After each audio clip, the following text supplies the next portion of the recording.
Salam alaikum, welcome, bienvenue, and what about ye? And welcome to the new episode of Are You Not Qatartained? The interviews from Qatartainment in association with Cinema Scholars. Welcome to a new episode focusing on directors.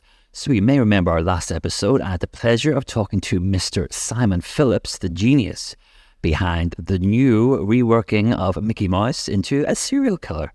And you may have seen the news recently that he's garnered a sequel. Mickey is returning for mass murder with or without a certain Minnie Mouse. So that's really exciting for Simon. I also got to speak to Ms. Courtney Halverson about her new horror Consumed, which you can watch on demand right now. And I got to speak to legend, Monsieur Jean Reno, star of Leon, and recently my Penguin friend. I hope you got a chance to see some, one, or all of those movies. They're well worth your time. But I'm focusing on directors today. And you might be saying, I don't want to hear about these guys. I want to hear movie stars. Well, what if I tell you these three gentlemen have worked with SIR IAN McKELLEN, Arnold Schwarzenegger, Sly Stallone, Megan Fox, Lawrence Fishburne, Casey Affleck. I hope I've got your interest now. These three gents have created very recent releases. One, The Critic, starring SIR IAN McKELLEN, Magneto Gandalf himself. What a movie that was. Very much a melodrama.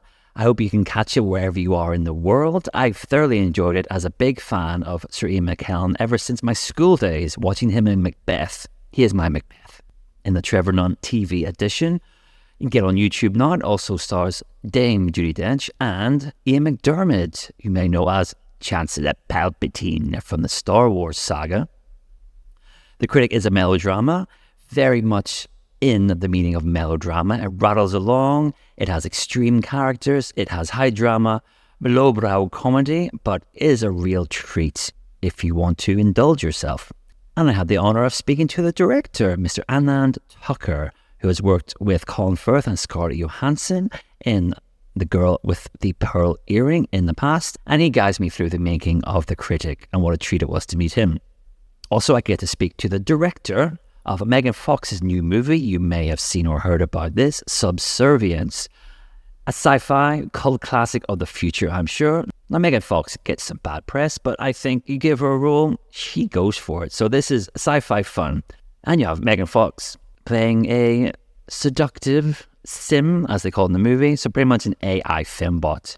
Is it better than Megan, as in Mathregan?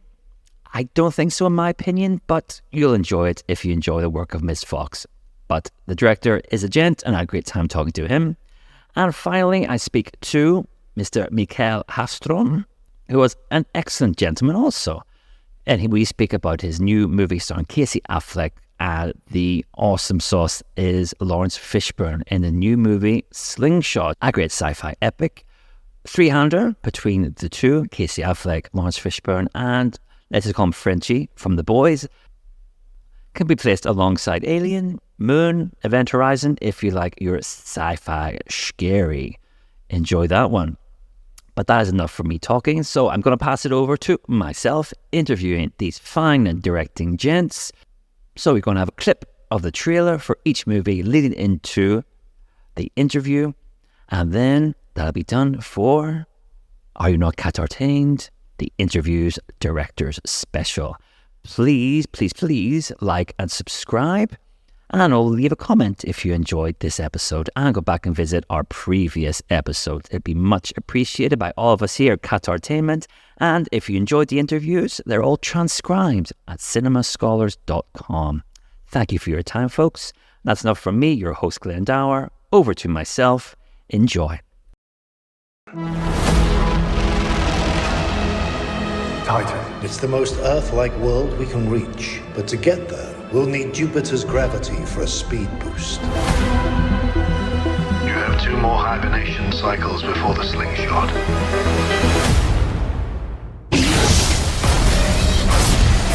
Houston, we have a situation. The impact represents no real danger. What if the whole system is compromised? If we attempt the slingshot, we get blasted into deep space. Hi, Glenn. Yeah, I'm good. How are you doing? Slingshots, I've had the pleasure of watching it 3 times now because I'm very much Really? into this. Wow, that's thank you. That's great. 3 times, perfect. Yeah, I just after the summer we've had of cinema, it's like a palate cleanser, and I just really got the grey matter going. I just really enjoyed it so much, and I can't wait to talk about it. I put it in the league along perhaps Alien, 2001, and Moon, of course, the Duncan Jones movie, which of course shares DNA with your film, having the co-writer Nathan Parker. Nathan, absolutely. He came in. We had a script that I had for a few years, and then we needed some work done. And I love Moon, so we asked Nathan, and he came in and he did some great stuff. I really enjoyed working with him. So let's talk about the amazing cast you have. Mm-hmm. So let's talk about, first of all, Casey Affleck. Now, I approached the movie thinking, oh, this is new for him. He usually leaves the sci-fi, the superhero to his big brother. But actually, his character, John, is very much in line with the other character he's played. He just happens to be in a spaceship. Yeah. So how did you approach it? Did you have to sort of get around the fact it was technically sci-fi and say, no, John, he's another character altogether here? Actually, no, none of this. We had this. We had suddenly after, again, the process that took some years. We were doing different things, me and the producer, which is self-esteem. But suddenly, there was an opportunity to do the film, and we got some money together, and so we sent the script to some agents that we liked that have interesting actors, and Casey Affleck happened to read that. We didn't reach out exclusively to Casey, but he was the first one who contacted me, and which was great. And he was on vacation in Europe, but he called me and said, "Look, I read the script, and I really, really like this character, and can we talk about it?" And we did, and so that was very easy, and we didn't go out to 10 other guys who couldn't do it. We said no. Casey came on board very quickly, and same thing with Lawrence. He got the script from his agent. We sent it to him. He read it and really, really felt that he wanted to do this guy. And also Casey and Lawrence haven't worked together before, but they have a lot of great respect for each other and felt that this was a good opportunity to do that. So it came together quite easily. The casting process can be long and painful, but not in this case, actually. Yeah, they're going to mention about Mr. Fishburne. Did you get to call him Fish, by the way? Yeah, of course. I can call him Fish. Not everyone can do that. We'll be honored. But that guy, because again, like I was going to ask the same thing about him. Did he maybe have some reservations? Because the film, from the outside, could be a bit like another cult classic, Event Horizon. Even the posters are quite similar. But he was on board, like you say. And he's amazing in the film because pretty much in every film, he can just walk that line between mentor and monster. What was it like to just witness that? No, you put it in the right words. Look, Lawrence. Have you met Lawrence? Sadly not. He's on my list. So, yeah. I'm sure you will talk to him one day. He has a great personality, and obviously, and a big personality. And Casey is much more low key kind of guy, and all of that. Also, the acting styles, obviously, they both have a big range, but they're different, which is great. But Lawrence, he came in with all of that and all this great positive energy, and sort of became the captain of the ship. It was very clear who was who was in charge here. And as you say, there is. I wanted him to be, and he totally got that. I wanted him to be this very stable guy that's running things, that is in charge, that have control, that when problems occurs, he is the guy, the go-to guy. He is the one that makes the difficult decisions, and all of those things. And there is obviously something slightly. There is something about this guy when we get to know him, and he just portrays that very interesting. We're not going to do spoilers here, but he just do that very interestingly. And he was 17 when he was in Apocalypse Now first, and I've been a fan since then. He had a tremendous career, and he's a big actor and a big personality. And we can't leave out, of course, Tomer Capone, who everyone knows as Frenchie from The Boys. But I clearly got the idea from him. He's like the audience. He actually reminded me of Lambert in Alien, the voice of the audience. So get home, get out of there. Listens to him, and he sort of removed quality from the story. But it must have been a thrill for him to be in a movie. Yeah. No, you're right about the connection to Alien. Absolutely, he have that sort of function. But after getting these two guys in pretty quickly, I needed this third passenger on the ship. And I looked at, I got a lot of tapes from different young actors, and I didn't know much about Tomer, but I saw him. Somebody recommended to watch a few tapes there, and I saw him in some Israeli powder and some other Israeli things he's done. And obviously, he wasn't that, famous or popular as he is now, because The Boys has been, it's a very popular thing. And so that's great for us. But he came in, I talked to him, and he had this tremendous attitude and fascination for this story, and he was just a blast. So I hired him on the spot. Great, yeah. There's such a good trio together because they're so different, so disparate, and it just works so well together. Yeah. Let's talk about the story itself. Like we say, we can't do too many spoilers, but the idea being that after, like I said, I've seen this film 3 times, you go through as an audience member, you have to deconstruct what you've reconstructed, if you like, because we have different endings because we're dealing with paranoia, we're dealing with confusion, and we know we're going to not have a straightforward ending. How much fun was that to play with? And were there many discussions about which ending it is? Because on my first viewing, I thought when the doors close, that was it. After he's told his girlfriend he loves her, doors close. I thought, oh, that's it. Perfect. Oh, what's another ending? Oh, there's another ending. How did you get to that final decision? It was always there. I mean, it deals with paranoia, obviously, and it's also it's a complex story, and it's a complex character, John. And you can't make a simplistic ending if you have such a complex story and a complex character. So the ending needs to go hand in hand, I think, with sort of the general attitude of the film. So, but you don't want to. You also want to. I think it's always interesting as an audience member to be part, not to be written on the nose, but sort of be part of the creation of what's going on. And it's also you as an individual audience member can see this in a very different way from your friend or your wife or your husband or whatever. And I think that's great. You can have very different takes of what happens there in the end, depending on who you are and your own experience. Some other films, needs a much more sort of definite ending, or this is the killer, or blah blah blah. But in this case, I think we tried to create something that went hand in hand with the general attitude of the movie.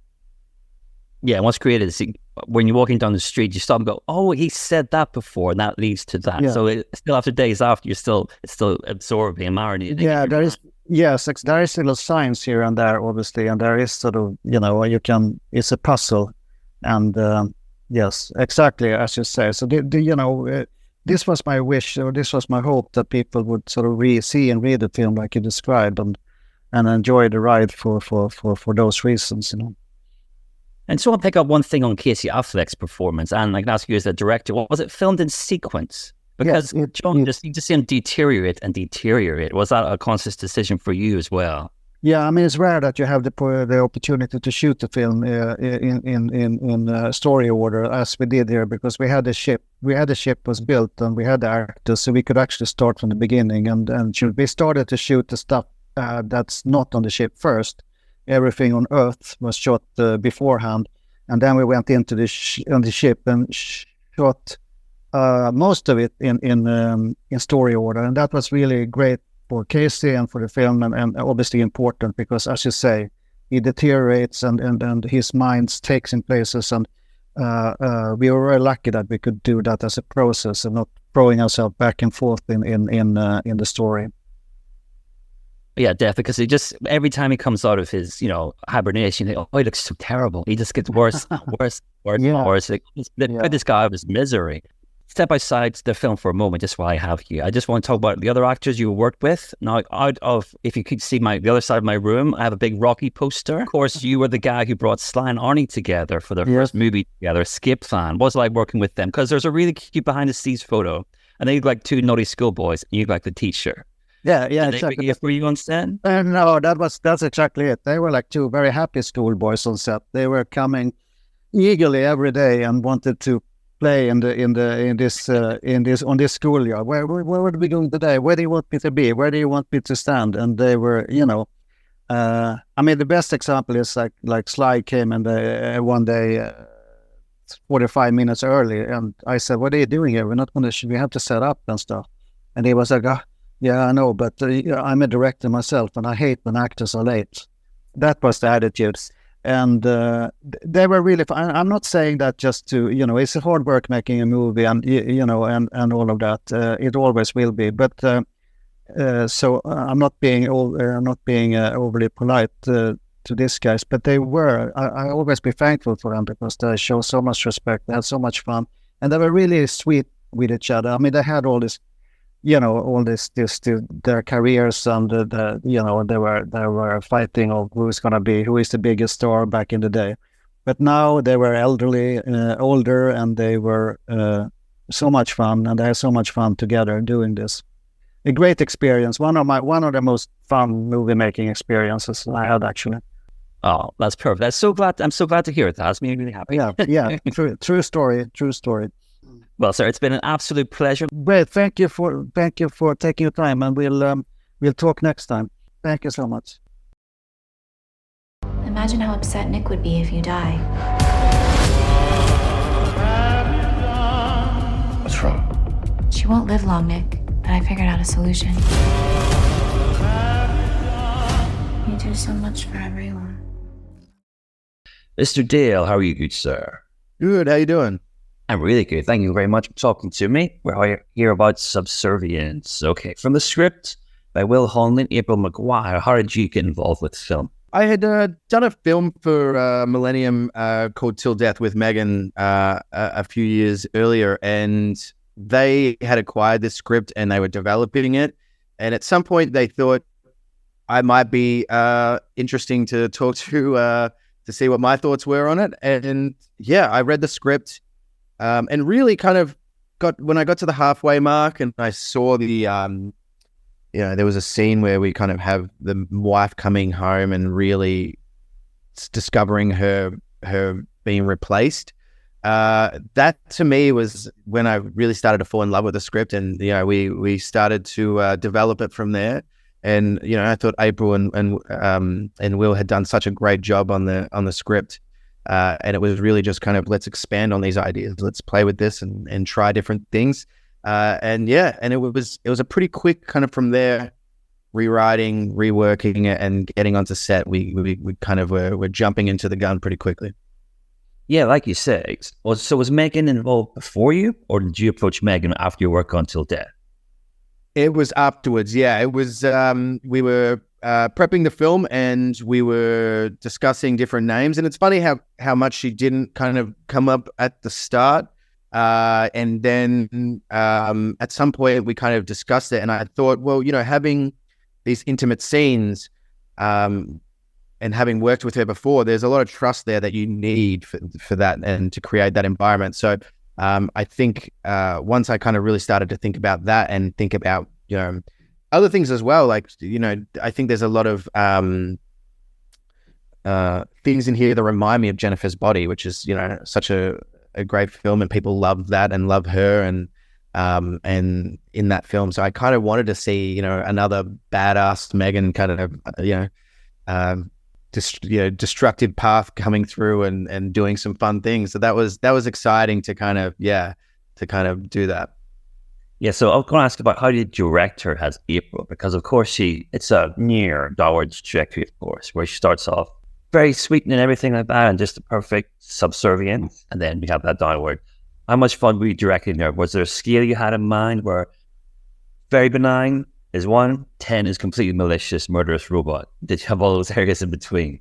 It's interesting because it is, like, to me, her performance was very vital in terms of creating something robotic that was exciting to watch and feeling unique, but also having enough emotion in there for the more intimate scenes that it didn't feel clunky or, fall apart. So us finding that balance, it was really interesting. And she said this one thing very early on, which I really loved, which was that she wanted her physical performance to feel like a ballerina, and her movements to be slow and precise and stuff like that. So we really lent into that.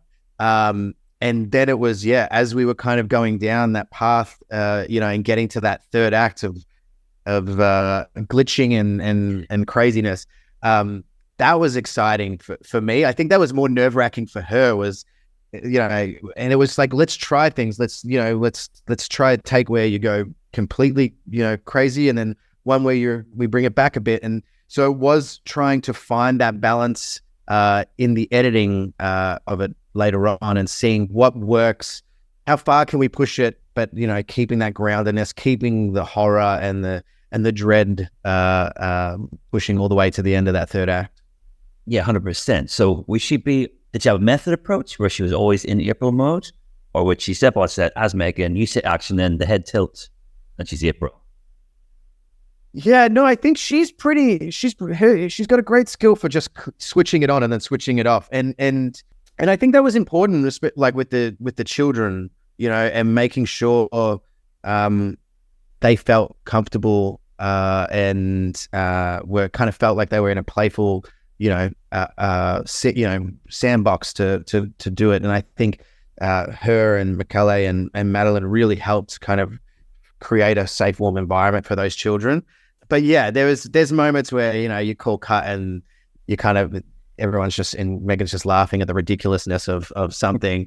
One of my favorite bits of the film is there's a dinner sequence where Madeline's trying to serve, where Maggie, the wife, is trying to serve dinner, and just because she's come back from an operation, she can't. So Megan, helps her, and she asks her a question, and Maggie says, "Sorry, it's a family secret," and they just smile at each other.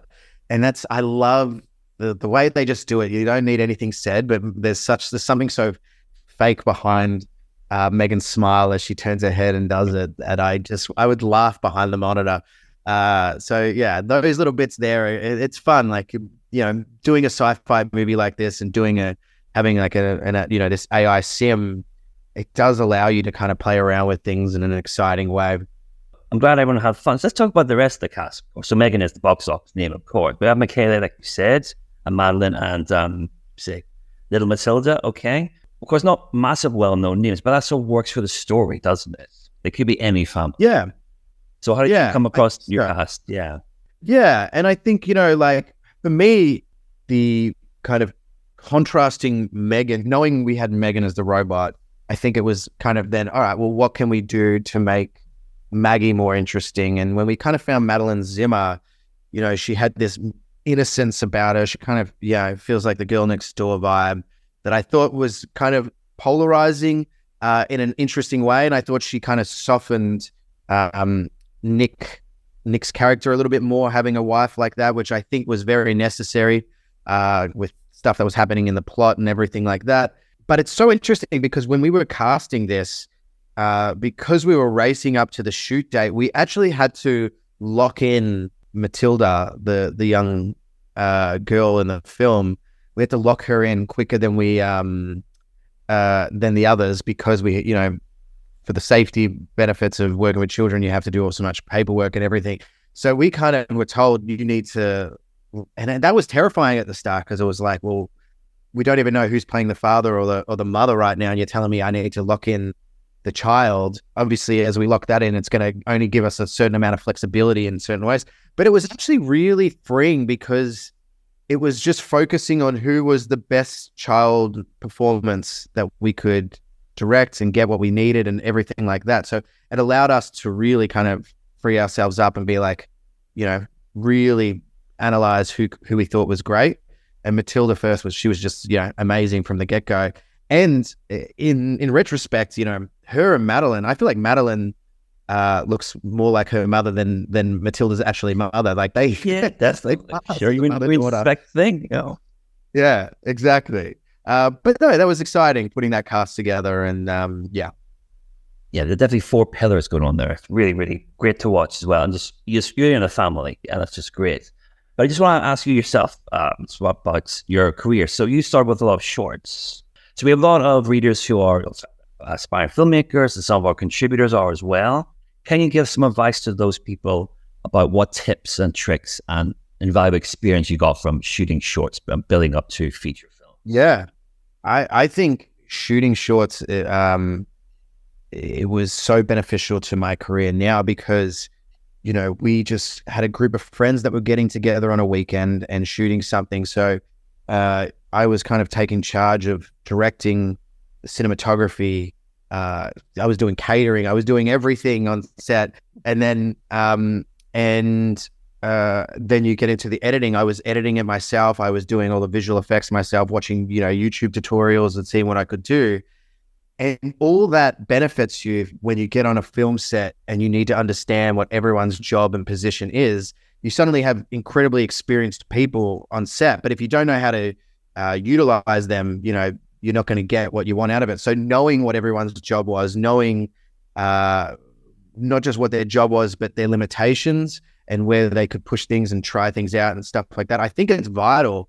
And so I would say, you know, if you're doing a short film, try to take on as many of those positions as possible, because you will learn from those mistakes. You learn from, everything that you do wrong when it's you personally doing that. It's easy to kind of, you know, get an editor to come in and do something and you're like, well, you know, you've screwed it up. But when you're editing it yourself and you realize, oh no, I screwed it up while I was on set and I didn't get that shot that I needed, or I didn't, you know, hold on a take for as long as I wanted. I think all that stuff is so beneficial once you actually get on a feature film. Perfect. Awesome. And just one last question by having Mr. Deal. Who wins in a fight? Alice from Subservience or Megan from Megan? I think if Alice can control other Sims, and if she kind of starts to evolve that control, you know, she could probably win that fight by bringing some teammates into that ring to help her out. That is a fair enough answer. Well, so it's been an absolute pleasure. Thank you very much for your time and best luck with the movie's release. I really enjoyed my time. Thank you so much. I really appreciate it. I'm the chief drama critic of the Daily Chronicle. Jimmy Erskine's never liked me. Hold your breath, for here is theatrical sewage. It's a disaster. You should talk to him. Over the last 10 years, you've compared me to livestock, creatures of the sea, and an extinct bird. It's going to stop. Oh, are you retiring? Tone it down. More beauty, less beast. Mr. Tucker, how are you, sir? I'm very well, Glenn. How are you? When I first got the opportunity to talk about the critic, I thought, well, Sir Ian McKELLEN, I'm in. Then I learned 1930s, I'm in. About the theatre, I'm in. So was that the reaction when you first got the opportunity, sir? Or were you like, oh yeah, I'll take this on, why not? This sounds good. What was your reaction when you got the opportunity? I was a bit like you, really. I mean, listen, it's sort of, it slightly fell in my lap as an act of football nepotism because, and the reason being I played football for about 25 years with the same group of old men. The game was started by Patrick Marber, who is the screenwriter, and Anthony Quinn, who wrote the novel, is a founding member of that game. And ironically enough, of course, Mark Strong is also a member of our ancient squad of creaky people. So, you know, I think what had happened was that Patrick had through a producer, Jolien Simmons, he'd optioned the book, got Patrick to write the screenplay, and Patrick loved Tony's book, but I think, but it was the world and a particular character that had particularly appealed to Patrick. So he's extrapolated a kind of story that runs to the side of the universe in the book, if you like.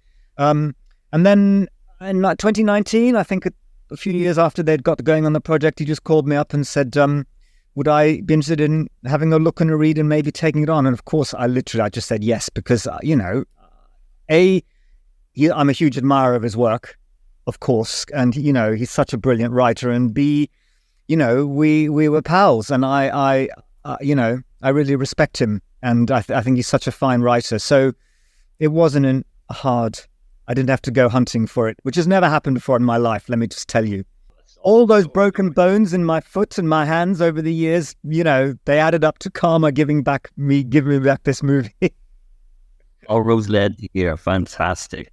So about the movie, so the 1930s, I grew up watching Jeeves and Wooster on the TV with Hugh Laurie and Stephen Fry, and the Poirot Mysteries, the Agatha Christie with David Suchet, of course. And I just thought the 1930s, if I could go back in time, that's when I would choose to be. When gentlemen dress as gentlemen, they went to their club. Forget about World War II breaking out imminently, but how did you capture that aesthetic so well? Just the nicotine-stained lampshades and those textures where the blue is outside and the bronze and yellow is inside. How did you capture those? Did you do much research or watching TV shows and films? And how did you just capture that? Because I loved it so much. That's a very good question, Ben, and I can see because you are a very dapper dresser. It's interesting, isn't it? Because we all have a 1930s London in our imagination from which we've received from films and movies of the time and since, which are all in their way kind of, you know, made up, right? So initially, I think I went back to a whole series of photographs from the time. And, you know, the main thing that strikes you, first of all, is how there's no cars anywhere, right? So everything is empty. It's empty. And also it's very minimal. Because it's empty, like there's no sign, you know what I mean? It's really minimal. So that was the first thing that struck me, which was useful, because obviously we had 5 weeks, really an independent budget. And so trying to create a world that was believable on that budget would require a lot of skill. And so I thought, okay, minimal. We'll go the least we can in each frame. And everything that will be in a frame will have to do a lot of work to suggest more. So that's why the lampshades, whatever, each thing was very carefully chosen. But then obviously, you know, and then the other thing I thought, the story and the film, although it is a kind of, at first blush, it's a kind of, you could think it's a British heritage period movie, you know, beautiful people in the theatre in lovely costumes and country houses and all that stuff that we're very familiar with.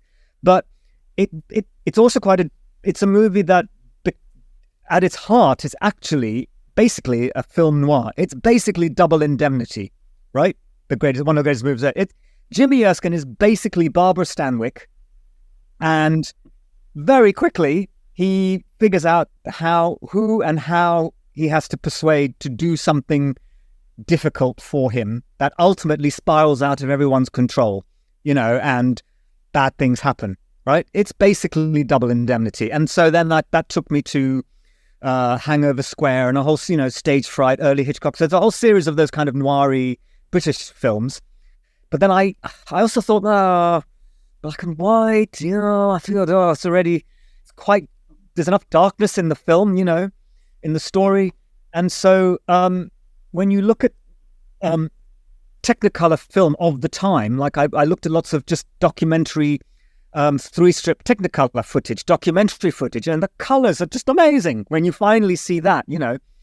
And so that's right. Basically, all those things came together. I thought, well, we'll make a really dark, bright film, if you know what I mean. A dark color noir. We'll try and make it as bright and colorful as we can, but it's also super dark, like dark light. I don't know how to describe it. And the other thing, obviously, was we didn't really have a lot of money. So a lot of it was driven by shit. Okay, we can't actually move the camera that way or that because there's fucking Piccadilly Circus with, you know, everything there. And there's a lot of smoke, a lot of frames that are lit for one side or another quite starkly, a lot of backlight, and placing key things in it that make you think there's a lot more. It's a massive con trick. But I must call out my amazing production designer, Lucienne Seren, who did her and her department, and the costume team, and David Higgs, the DP, because sometimes it all works. Everyone saw the same thing. And so we had to go really fast, but it all came together. I don't know if that answers the question, but yeah. Dark light. Yeah. Yeah. Dark light, love it. So, and the idea of textures of the film, there's so many textures. Even Sir Ian's face, every line is just given love, and the twinkle in his eye, of course, and all the costumes, like you said. Let's talk about the man himself, of course. That's why we're all here, Sir Ian. Everyone has their own Sir Ian McKellen, if you like. So I first came about him when I did IGCSE English Literature. I was already in love with Shakespeare because of Othello I did, but then I came across Macbeth. And every child who does Macbeth will see the Trevor Nunn TV version with Sir Ian as Macbeth and Dame Judi Dench as Lady Macbeth. And you have Ian McDermott in there as well as the porter, Palpatine himself. And that's why I thought, this guy's cool. This guy's really... It's like we read about 2 acts of Macbeth already. We were treated to the TV version. And I thought, this guy's awesome. What else has he been in? And then he went away for a while, if you like. And then we come across Gods and Monsters. And then we come across Gandalf, boom, Magneto, boom. And now we're back to, what was that, Essential McKellen, shall we say? What's your journey with Sir Ian and his career? Well, a bit like yours, really. You know, I did Shakespeare at school like you do, and funny enough, Othello too, although I actually played Othello, hard as it is to believe. Marvellous love. If you haven't seen my Othello, you haven't lived. It's terrible. I'm terrible. I'm like the world's worst actor. But so very much like you, and aware of his presence as a kind of legend, you know, like one of the acting greats alongside Anthony Hopkins and Laurence Olivier. You know, he's the heir to Laurence Olivier, you know, and then I think the next time at Gods and Monsters, I remember seeing and being so struck by that, because he hadn't really done, I think Richard III is what he had done first, that had sort of burst onto the screen. And he began that run, didn't he, through the late 90s and 2010s, when suddenly he went from Richard III to Gods and Monsters, and then he was then Gandalf. And it's hard to, what do you do with that? I watched those with my boys as they were growing up. You know, it becomes part of the fabric of the sort of mythology of your life. But it's interesting. It was a few years later. Have you seen a movie he did called Mr. Holmes? That yes, and also directed. I think that's one of my favorite films, and he's my favorite Sherlock Holmes. He is exquisitely heartbreaking in that film. I think it's Laura Linney in it as well. Oh my God, she's incredible. It's a brilliant, brilliant film. If you haven't seen it, just watch it. Put it in your letterbox queue. So you then have a sense that Ian has got all these other colours, you know, anyway, long story short, when he wanted to do this film because of Patrick's script and his relationship with Bill Kenwright, who was financing the film, I guess I was quite trepidatious to go and meet him. You know, who are you going to meet? And here's the thing, I'm really not just saying this. Ian is like really humble. Ian has even more imposter syndrome than you or I have. Right? I mean, that's the startling thing. I mean, I walk around all the time thinking, I don't know what the hell I'm doing and I'm going to get found out. But I also have enough part of me as an ego thinks, yeah, I am really good. You know, we all carry that duality with us, right? Ian genuinely has so much humility. He's really scared. Like on the first day on set, he's actually really scared because he thinks he's going to be shit and he doesn't know what he's going to do. And he's not afraid. Here's the best bit of it. A lot of actors feel that, of course, but then they cover up by acting out or you know, it comes out. He's just so honest. It's like, I'm scared. And I don't know, is this right or wrong? And he's prepared to be like super vulnerable with it. And you're like, okay, you very quickly get over Ian McKellen and you're just with a human being who's trying to do something, who's just trying to do something good, and who's, you know, prepared to be humble and say, I don't know, or sometimes say, oh yeah, that was good, or not, you know, I don't know. It's very disarming, you know. So that's the Ian I have, you know, and it's, you know, he was 83 when we made the movie. He's in virtually every frame. We shot it in 5 weeks. You can only imagine the strain on him, and his energy was unflagging. And having just turned 61 myself and feeling very tired, I think what I will carry with me the rest of my life from Ian is how that ability to be scared and humble in the face of new challenges is what keeps him excited about life and the journey of discovery of what he's doing. You know, I can't describe it. I'm sorry, I know I'm rabbiting on, but it's like, you know how Maradona is just like the brilliant footballer, or Messi, you know, or Michael Jordan, but you know, these are athletes who are their bodies as tools are so they are so in tune. You know, they're so at the height of their Zen kung fu mastery of their craft that they transcend the movements. And in a way, Ian is that. He's the Michael Jordan. He's the Lionel Messi of acting. All the technical stuff that he does, the equivalent of his Rabonas or dragbacks, right? All that technical stuff he does, it's so ingrained in him that he's able to actually just still be scared and allow it to work and trust it and trust everyone around him. I hope that wasn't too pretentious. I think it's true in his case, you know. I mean, I don't understand acting. I'm always astounded by it. And, you know, and so it's some mysterious thing that happens. And everyone's different in how they do it. But that's how I think Ian was doing it, or does it. And he's just wonderful. I mean, I've watched the movie 3 times since I've been sent the screener. And I just kind of... Really? And big shout out. And big shout outs to Gemma Arterton, who hasn't been as good as this. She really suits this genre, the melodrama, and that period as well. She's stunning anyway, but in that time, she would fit right in there. Mark Shaw, of course, never disappoints. And you're surrounded with great key players throughout the cast. And it must have been such a joy for you. And for them to be, they must have been so intimidated when Sir Ian stepped on. Well, again, I think he had the same effect on all of them. I think they talked to them. We all had the same, but I think literally, he's literally so lovely and so sweet, right? That also you want to sort of take care of him, but you also know that, you know, if he needs to fucking stand up for himself, he absolutely can. But he's prepared to make himself so vulnerable that, you know, there was a sense that, and it's awful, the younger, it's a stupid thing, but because he was all, in one way, the youngest of all of us, but the way he was with all of us, we ended up just being a kind of team, you know, and so we didn't have much time. Everyone just threw themselves at it, really.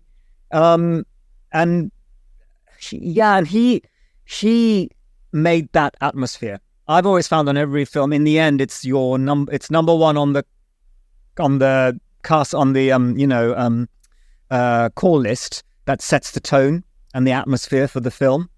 It just does, you know.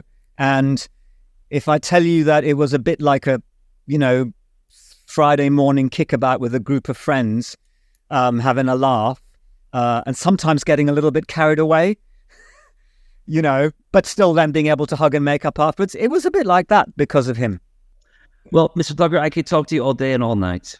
Oh. Thank you so much for your time. Bye. Cool dudes, huh?